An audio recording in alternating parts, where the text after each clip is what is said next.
Topping today's news, Prime Minister Davis and his delegation back from Botswana, regional police officers improving their state of readiness while several shootings and a traffic fatality puts a damper on the weekend.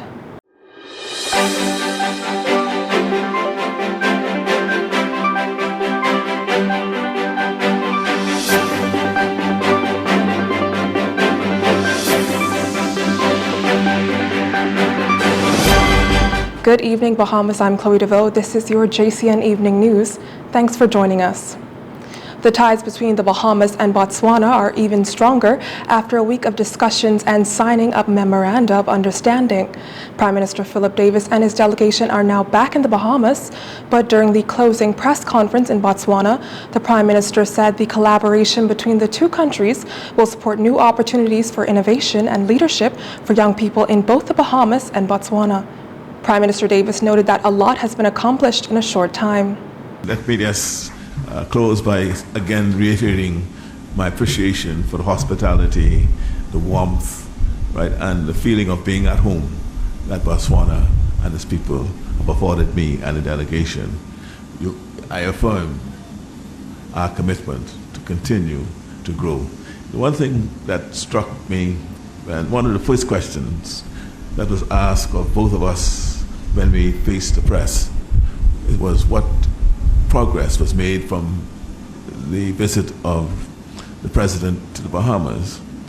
Both of us look at each other, and what I recognize is both of us are impatient men, and we are both results orientated, and we have to remind ourselves, but it's only 6 months, and we have done a lot, but we still need to do more. Yes. And with that, I say more will be done. Thank you all very much. Meanwhile, the president of Botswana, Dr. Magwetsi Masisi, wanted to make it clear that the mutual state visits between the Bahamas and Botswana are not just for pomp and pageantry. Yet again, I cannot but thank the Prime Minister and his delegation enough and reassure him that there will be a lot of work in terms of deepening the relations, actualizing the memoranda that we have signed to, because such visits and exchanges are not just about travel and the exchange of pleasantries. They are, at the end of the day, about making a difference in the lives of our citizens. And that's why we exist. And that's why we spend time in doing this. So for the Botswana out there, they will begin to see sooner rather than later the Bahamian effect among our people. The Bahamas and Botswana will continue dialogues to deepen bilateral cooperation, further illustrating their commitment to mutual empowerment.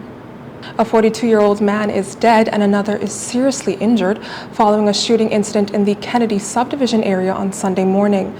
Police say shortly after 11 a.m., 2 men were outside in front of a residence on Gilda Street when they were approached by a lone gunman who fired multiple gunshots in their direction before fleeing in a white Japanese car.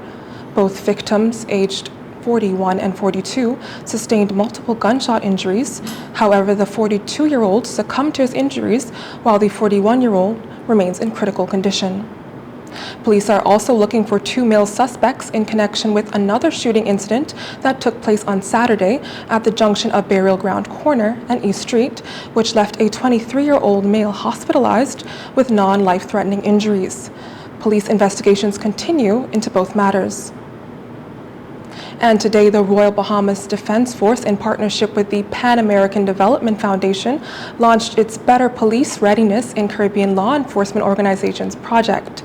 The BPRO project is set to transform institutions in the Bahamas and the Pan American Development Foundation's effectiveness to increase the public's trust with hopes to combat crime.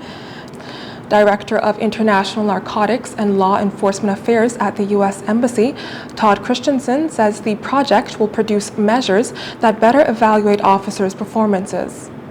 Its work is meant to elevate police colleges around the region. As you know, they're working on education curricula reform. They're working to deliver practical training. They're looking at providing certification opportunities, looking to produce measures to evaluate performance of officers. It's ambitious, it's transformational, there's an element of accountability to it, but you're not in it alone. Like what was mentioned, if you want to run fast, you run alone. If you want to run far, you run together. This is a collaborative effort that's going to cross the entire institution of the Royal Bahamas Police Force. Minister of National Security Wayne Monroe calls it an important initiative, but says fighting crime is not just a government effort alone. Prime Minister of this country has declared that in our war against crime, we are to have an all-of-government effort and an all-of-society effort. And for society, he is extending it beyond the temporal society in this country. And we include our international partners, either in the regional sense as we discussed in the Northern Caribbean Security Summit, and our broader region, and indeed the broader world. Commissioner of the Royal Bahamas Police Force, Clayton Fernander, says this initiative will improve the training of senior officers and advance their investigative capabilities. And finally, in this segment, Police Commissioner Clayton Fernander also announced that Microfil Electronic Security will take over the electronic bail monitoring systems contract. The company will monitor over 600 people currently out on bail. Police have reported multiple instances of individuals on bail easily disabling their ankle monitors under previous provider, Metro Security Solutions. This is something Commissioner Fernander says he is confident will change under the newly contracted company. We are in support. We know what they have to offer. We are in communication. We are also viewing the equipment, the device, and we feel satisfied that they can work for us. As we move to identify the persons who are being monitored, it will just go on stream. So as we move to change the devices, it automatically starts to work for us. The Commissioner's announcement comes 2 weeks after the government canceled its contract with Metro Security Solutions over poor management and faulty ankle monitors that could be disabled with just a paperclip. Microfil previously managed the monitoring system in 2016 and is promising new and improved services this time around. We will take a break right here. We'll be right back with more news on the other side of this break.